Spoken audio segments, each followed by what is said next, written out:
मध्यप्राच्य युद्ध परिस्थिति रे मोदी को एंट्री। ईरान राष्ट्रपति सह कथा हेले शांति बजाय रखिबाकू करिले अपील।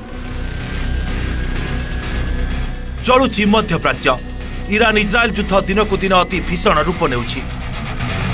आउ एथिरे एबे अमेरिकार एंट्री बड़ विपद साजिछि। B-2 बोमाबाही विमान रे ईरान रो 3टी परमाणु घाटी को ध्वंस कर देछि अमेरिका। तेणु 3 देश मध्य भयंकर संघर्षर आशंका सृष्टि होइछि। तेबे ଏହି भयंकर युद्ध परिस्थिति रे एंट्री मारिछंती प्रधानमंत्री नरेंद्र मोदी। ईरान राष्ट्रपति मसूद पेजेशकियान को सह से फोन जोगे कथा होइछंती।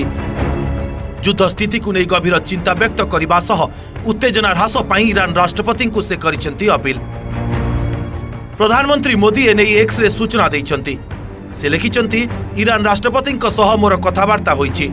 आमे लागि रहिथिबा उत्तेजना स्थिति संपर्क रे आलोचना करिछु। दुई देश मध्य सैन्य संघर्ष नहीं मु गभीर चिंता व्यक्त करने सह कूटनीति और कथबार्ता माध्यम उत्तेजना ह्रास पाई तांको अपील करिछि एवं शीघ्र शांति सुरक्षा और स्थिरता फेराई आनिबाकू कहिछि।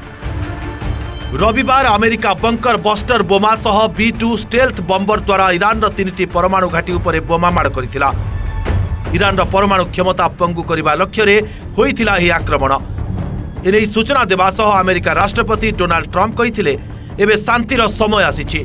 ईरान हेउछि एक आतंकवादी देश, एणु आणविक विपद को बंद करबा ही आमर उद्देश्य। एही आक्रमण द्वारा ईरान रो प्रमुख आणविक प्रतिष्ठान संपूर्ण रूपे विलोप हो जाइछि।